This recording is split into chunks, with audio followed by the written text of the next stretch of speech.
teeth doing this, or else it's not real. Any questions or comments from my colleagues? Public comment. I know you've been here a long time.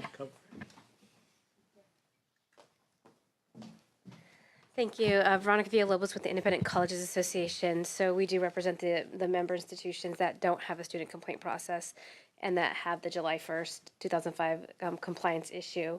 We have been working really hard with the department, with the Bureau, and Senate and Assembly staff, particularly the last few days, on ensuring language is rigorous. State authorization regulations speak to all applicable state laws. So the Bureau has the ability to refer out, and other states are doing something very similar in terms of referring out complaints to the agencies that work on those issues. And it's very clear that, as you stated, the state would not be involved in academic-related issues. So I think we're very close to getting to language that would work, and the Federal Department of Education has been very helpful on some guidance. So we urge your support of the recommendation. Okay, thank you. Seeing no other public comments, seeing no other questions from members, I'd ask staff to read the motion and call the roll. Adopt placeholder trailer bill language to more clearly define the Bureau of Private Post-Secondary Education's oversight role for independent institutions and student complaints. Senator Block? Aye. Senator Morlock? Aye. Senator Allen? Aye. Okay, thank you. Now we move to UC Health Benefit Review Program, trailer bill language. Begin with Department of Finance. Great, thank you. As you heard at your previous hearing, UC operates the California Health Benefit Review Program, which evaluates and assesses legislation that proposes a mandated health benefit or service and prepares written analysis within 60 days for the legislature. The governor's budget had appropriated $2 million for this program. In order to effectuate that proposal, we are also proposing trailer bill language to extend the authority for the program and to collect the fee that supports the program through the 15-16 fiscal year. We'd be happy to answer any questions. LAO. We don't have any concerns with the governor's proposal. Is there anyone from Chburp in the House? Seeing no one, any public comment on this proposal? Any questions from members of the committee? Seeing none, we'll ask staff to read the recommendation and call the roll. Adopt placeholder trailer bill language to extend the program by 2 years until July 1st, 2017, and make various changes to the types of reports analysis it provides to the legislature, and refine as necessary to provide the legislature with timely information. Senator Block? Aye. Senator Morlock? Aye. Senator Allen? Aye. Okay, moving to item 16, which is the last item on agenda part B. Now we go back to agenda part A. So item 16 will have Department of Finance begin.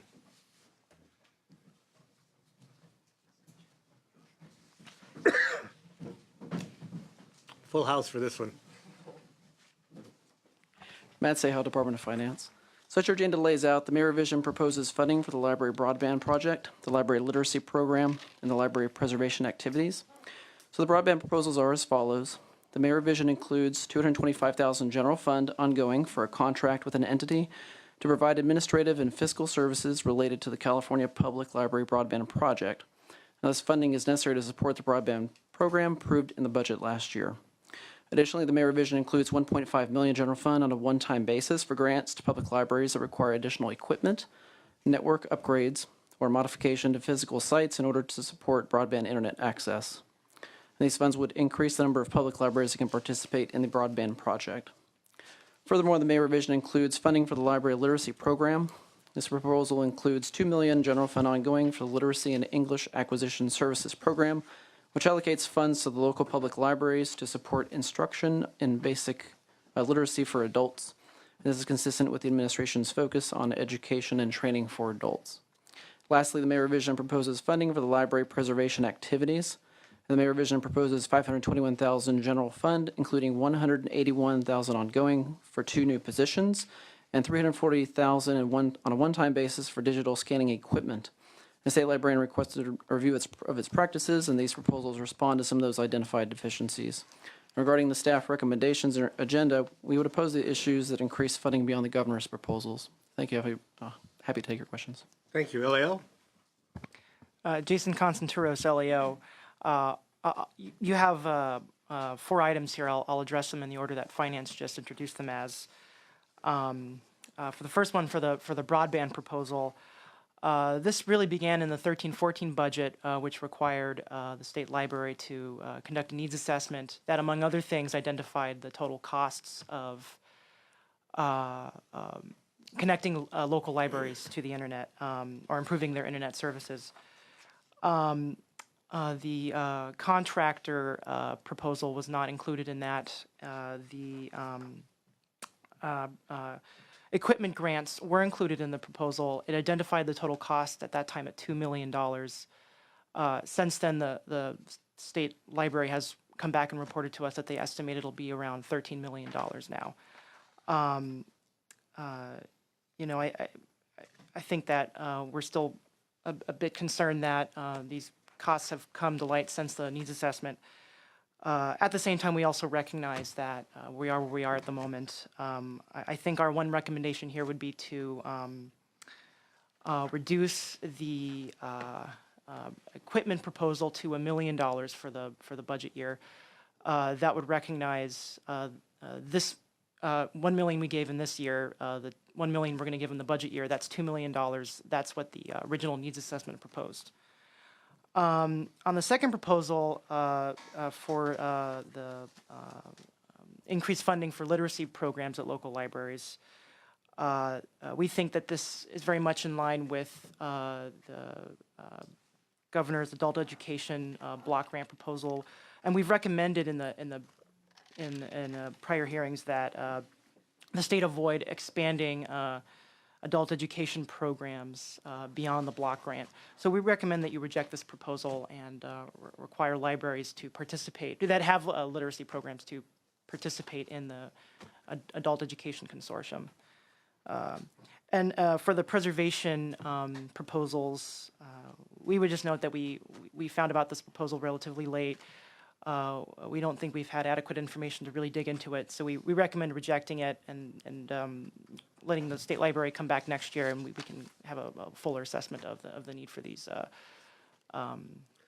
positions and for the equipment. Thank you. Thank you. And what does the state library say? I'm Greg Lucas, the state librarian. Oh, sorry. Well, I don't want to take the committee's time telling you all the value of libraries and literacy, because I've been to libraries in your district, probably ones that you've been in too. To go through the items briefly, yeah, the expense of connecting public libraries to a broadband network is more expensive than we thought 2 years ago, because now we're talking to libraries and we're visiting, making site visits. And I would submit that there's $100 million being proposed to connect public schools, which have the same, and libraries have the same identical issues, site improvements, consulting, and reducing it to $1 million, I think, would be counterproductive to the program of connecting libraries to high-speed broadband, which is going to be transformative. I've seen it be transformative in rural areas and lesser-served communities in the state. What was the second one we're talking about? Literacy. The literacy program conducted in libraries isn't the same thing as adult education and community college courses, which require a 5th grade reading proficiency. The people that come to the programs in the libraries, we help about 20,000 people a year. So that works out to what, $130 a person? We teach them to read. So they're going to go out and get a better job because now they can fill out a job application. They're going to cost less in government services because they have a better employment than they had before. These are people that haven't succeeded in a classroom setting.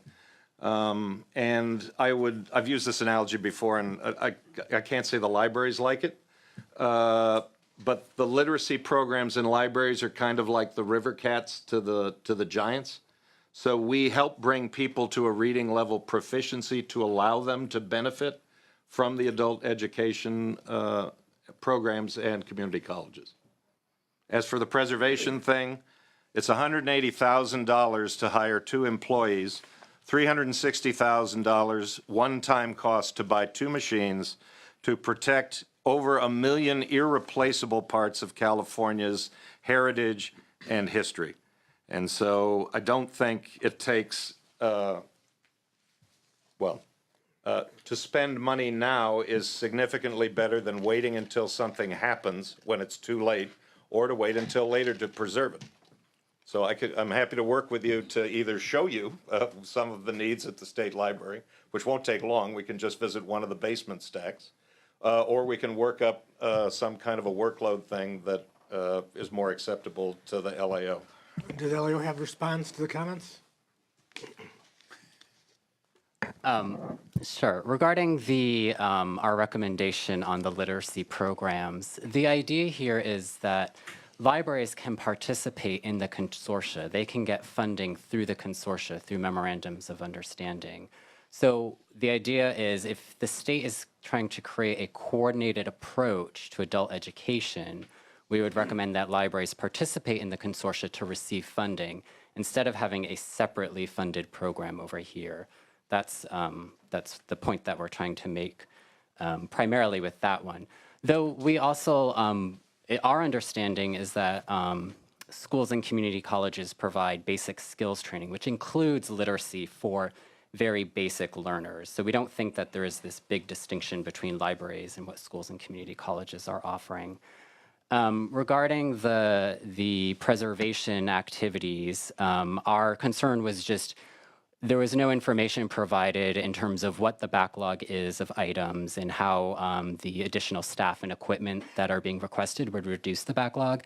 And this is the type of information that's normally submitted as part of a proposal for new state positions and new equipment. So that was our concern there. And regarding the broadband grants, the concern there is the report isn't 2 years old. It came out in 2014, and it said the equipment cost would be $2 million. This is what the legislature acted on when it approved the project. And this year, the state library has come back and said it's $13 million, and it hasn't reconciled the two estimates. So we're simply recommending to fund at the original $2 million level. If in the future they can justify additional funding, then you could provide more. Thank you. Questions from members? Mr. Morlock? Mr. Lucas, welcome. Thank you, Senator. Nice to see you. Good to see you again. Thanks for spending the afternoon with us. Got a lot of work done. What are the state of libraries? What are the trends? Are your visitations up, level, down? Is it monitored? Is it measured? Ask me that again. Well, I'm just trying, we're in a technological age, and I'm just seeing so much being digitized. I'm just wondering, is library use up? Is it down? Is it? Well, library use is, every library I visited, regardless of what part of the state, the computer terminals are full, and there's usually a line of people waiting to use them. There's time limits on them. I've seen particularly in the San Diego Central Library, the new one there downtown. They have over 100 computer terminals, and I've been there 3 or 4 times to that library and never seen a vacant one.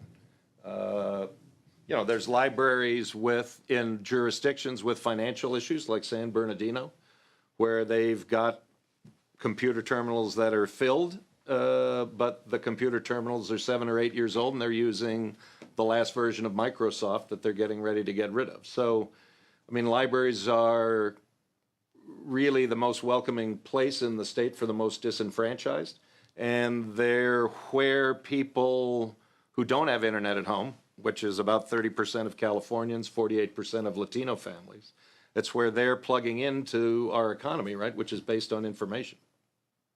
That's good. Okay. All right. And you've been in this position how long? It was a year at the end of April. Okay, well, happy anniversary. Thank you. You have 1 million parts of historical, that was, I think, the term that was used. Well, there's about 4 million items, books and ephemera and different things at the state library, and about 1 million of them relate to California history. And Many are books. And the equipment is to scan There's two machines. One works for photographs. We have an extensive photography collection. The other is for books. And so there's a standard now that's being used by the Library of Congress and this entity called the Digital Public Library of America.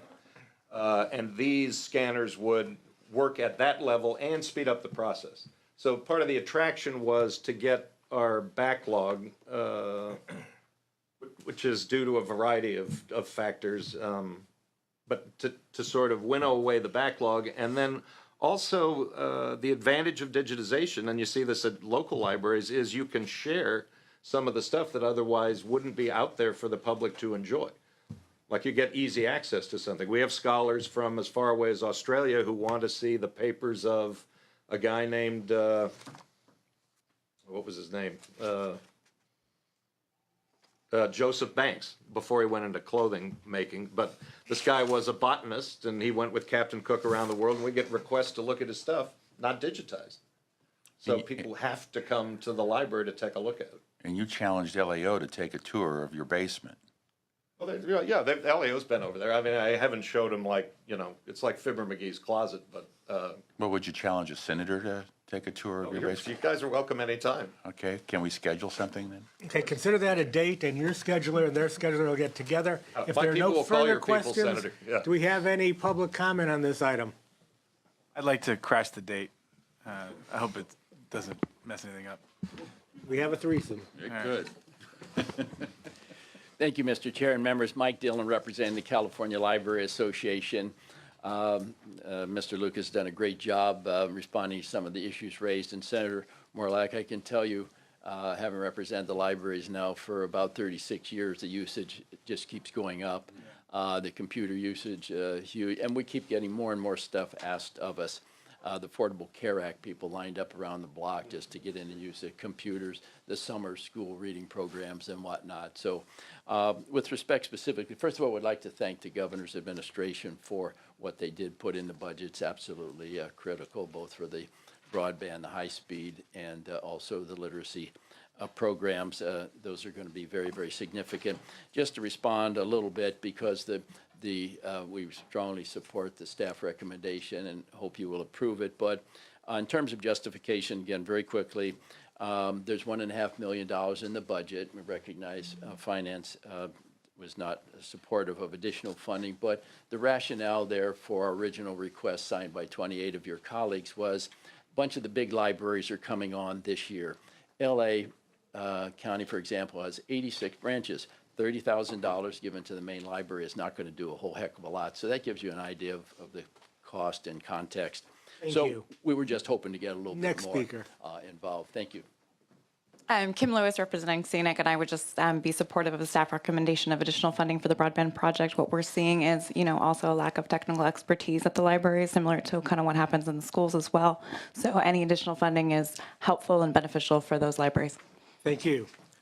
Seeing no further speakers, seeing no questions from senators, I'll ask staff to read the recommendation and open the roll. Oh, Mr. Lucas looks so excited today.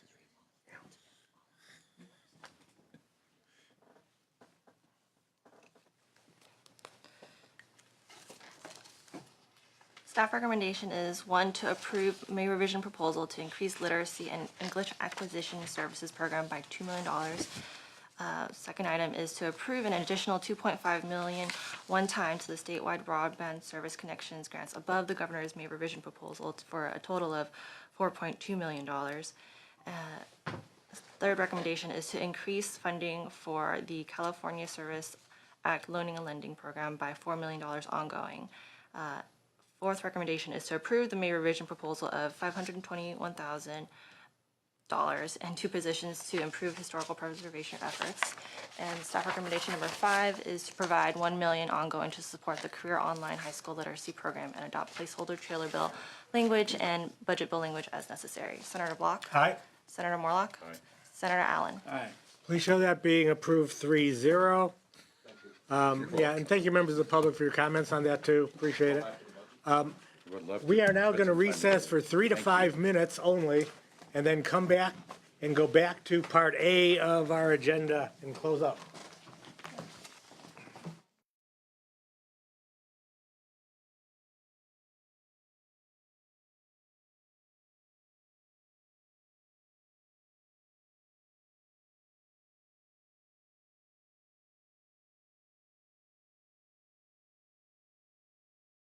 Committee number 1 on education finance, and I'd like to say hello to all of you still with us, not many.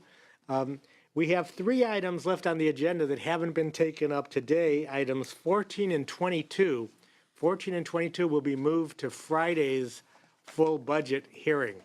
That leaves us with only item 15 to hear now. Now, we've actually heard these items already, so they're vote only now. So I'd like the staff to read the amended recommendation on item 15. 14 and 22 deferred. 14 and 22 will be heard on Friday in full budget. Yes. Amended recommendation on item 15.